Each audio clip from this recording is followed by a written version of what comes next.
Bismillahirrahmanirrahim. Assalamualaikum warahmatullahi wabarakatuh. Teman-teman grade 6 SD Islam Aulia, selamat berjumpa kembali bersama Pak Yayat dalam kegiatan pembelajaran online melalui video pembelajaran untuk materi pelajaran PPKN. Ya, Pak Yayat ambil dari tema 6A halaman 46 dan 47. Teman-teman, hari ini kita akan membahas tentang materi pokoknya adalah pengamalan sila ketiga dari Pancasila. Nah, tentunya teman-teman sudah tahu ya, sila ketiga Pancasila adalah Persatuan Indonesia. Nah, bagaimana pengamalannya yang harus kita lakukan dalam kehidupan sehari-hari? Teman-teman, di pertemuan pertama kita sudah membahas pengamalan sila Pancasila, sila ke-1 dan kedua dan dicontohkan dalam bentuk kehidupannya sehari-hari. Nah, sekarang kita akan bahas pengamalan sila ketiga. Nah, untuk pengamalan sila ketiga dari Pancasila, yaitu menunjukkan bahwa salah satunya mempunyai sikap bangga menjadi bagian dari bangsa Indonesia. Nah, sikap bangga sebagai bagian dari bangsa Indonesia itu bisa dilakukan diantaranya dengan cara bangga terhadap produk dalam negeri, bangga terhadap hasil karya dari dalam negeri, karya bangsa Indonesia. Oke, baik teman-teman. Bangga terhadap produk dalam negeri dalam kehidupan sehari-hari, ya. Bangga atau sikap bangga itu tidak dapat dilihat, sehingga perlu teman-teman wujudkan dalam kehidupan nyata atau dalam sikap sehari-hari, diantaranya dengan memakai dan mengkonsumsi produk Indonesia. Nah, apakah teman-teman bangga pada produk Indonesia? Apa yang akan teman-teman lakukan untuk menunjukkan rasa bangga itu, ya? Oke, baik teman-teman. Nah, teman-teman, untuk menunjukkan sikap bangga terhadap produk Indonesia, di sini Pak Yat berikan kolom ya atau tabel yang isinya di sini kita akan bisa menuliskan bagaimana cara kita mengaplikasikan atau mengamalkan sila ketiga, salah satunya itu bangga terhadap produk Indonesia. Nah, teman-teman bisa kita identifikasi atau kita kelompokkan, misalkan pengamalan sila ketiga bangga terhadap produk Indonesia itu bisa dilakukan di rumah, kemudian bisa juga di sekolah ataupun di masyarakat. Nah, di sini saya Payat sudah berikan contoh di sini. Misalkan contoh di rumah. Sebelumnya kita sudah membahas teman-teman di materi bahasa Indonesia ya tentang manfaat ya mengkonsumsi tempe ya, salah satu makanan khas bangsa Indonesia ya yang sekarang sudah mendunia, sudah dikenal oleh bangsa-bangsa Eropa, sudah dikenal oleh di belahan benua Amerika ya tentang keunikan ya atau keunggulan dari mengkonsumsi tempe ya, apalagi orang-orang yang termasuk vegetarian yang senang dengan makanan yang dari tumbuhan, maka tempe adalah salah satu produk yang bisa diunggulkan. Nah, salah satunya kita sebagai bangsa Indonesia yang sudah lama mengenal, jauh mengenal tentang tempe, maka sebagai wujud rasa cinta atau rasa bangga kita terhadap produk Indonesia adalah salah satunya kita mengkonsumsi atau menggunakan atau memakan tempe sebagai makanan khas Indonesia ya. Berikutnya kalau di sekolah teman-teman. Nah, kalau di sekolah teman-teman apa sih yang harus kita lakukan untuk mewujudkan sikap bangga terhadap produk Indonesia? Salah satunya Indonesia itu punya produk unggulan dalam tekstil yaitu batik, membatik. Nah, teman-teman kita alhamdulillah ya di sekolah kita seragam kita menggunakan batik. Ada salah satu hari kita gunakan batik, seragam batik. Kenapa batik? Karena batik bagian dari ciri khas bangsa Indonesia, produk asli bangsa Indonesia. Nah, kita perlu bangga ya. Kemudian bagaimana kalau di masyarakat teman-teman? Nah, kalau di masyarakat, contohnya teman-teman, kita kalau menjumpai di pasaran, entah itu di mall, di pasar tradisional ya, banyak sekali sekarang masuk produk-produk dari luar negeri ya. Eh, Apalagi berkaitan dengan elektronik ya teman-teman atau otomotif ya. Tentunya hampir sebagian besar produk dari luar negeri. Nah, kita berbicara tentang produk dalam negeri asli bangsa Indonesia, contohnya yang bisa kita banggakan itu mempunyai pertanian. Karena Indonesia adalah negara agraris, maka Indonesia memiliki kebanggaan untuk bisa menghasilkan produk pertanian yang hebat. Ya, Masya Allah, kita bisa di Indonesia ini bisa tumbuh aneka macam tumbuhan, ya, sayuran, buah-buahan, dan lain-lainnya. Nah, teman-teman, kita bisa bangga sebagai bangsa Indonesia atau bangga dengan produk yang ada di Indonesia dalam bentuk buah-buahan dan sayur-sayuran yang kita beli dari petani langsung atau yang kita beli dari petani lokal atau petani Indonesia, sebagai wujud kita cinta terhadap produk Indonesia.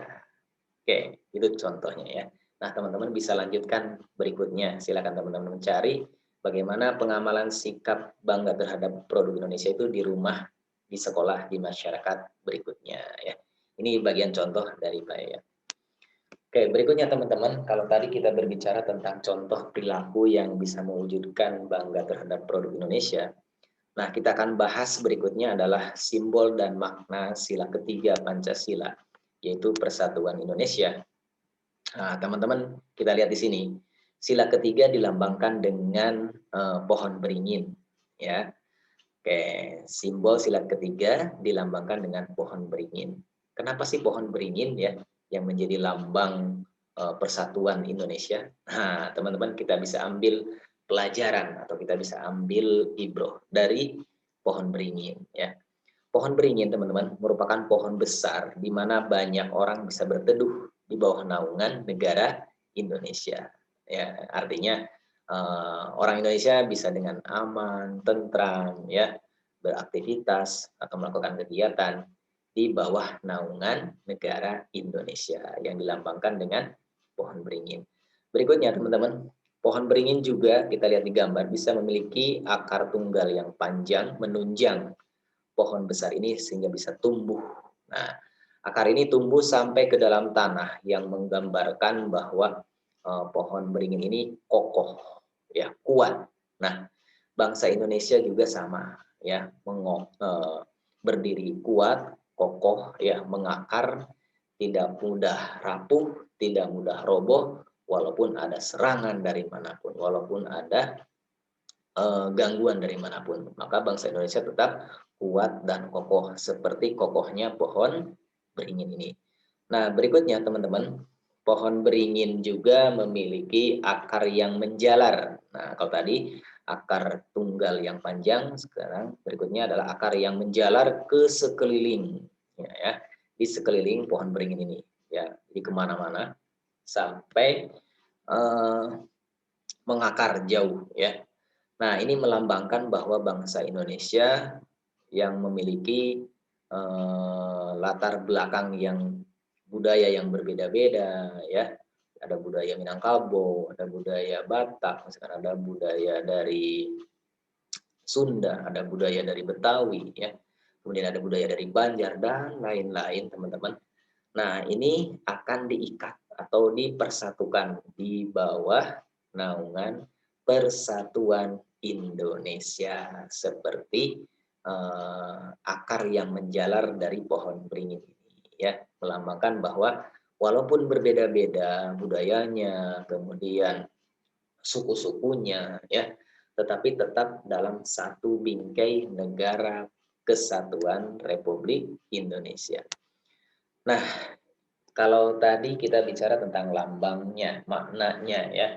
Nah, bagaimana kita bisa mengetahui nih siapa saja sih tokoh yang berjasa menyusun lambang Garuda Pancasila? Nah, teman-teman, di tahun 1950, Presiden pertama Indonesia, Insinyur Soekarno, membentuk panitia penyusunan lambang Pancasila yang terdiri dari 6 orang yang membuat atau mendesain lambang Garuda dengan kepala menghadap ke sebelah kanan, kemudian disertai dengan perisai, ini perisai Pancasila yang ada di dada burung Garuda. Nah, siapa sajakah tokoh-tokohnya? Yang pertama adalah Sultan Hamid II sebagai ketua panitianya yang bertanggung jawab untuk memimpin penyusunan ya. Kemudian yang kedua ada Ki Hajar Dewantoro, Muhammad Yamin, kemudian Raden Mas Ngabehi Purbacaraka sebagai golongan dari kaum budayawan dan profesor ya, tenaga ahli dari kaum budayawan dan akademisi atau yang bergerak di bidang pendidikan. Nah, berikutnya selanjutnya ada Muhammad Natsir dari kelompok partai politik itu dan mewakili dari Ketua Masyumi. Dan yang berikutnya ada perwakilan dari Indonesia bagian timur ya, diwakili oleh MA Pelau Pesi selaku Menteri Penerangan pada zaman Presiden Insinyur Soekarno. Nah, itulah teman-teman tokoh-tokohnya. Berikutnya, selain tadi tokoh yang merumuskan lambangnya ya, Garuda Pancasila, berikutnya tokoh-tokoh yang berkaitan untuk mengusulkan lambang-lambang dari Pancasila atau sila-sila yang ada dalam Pancasila.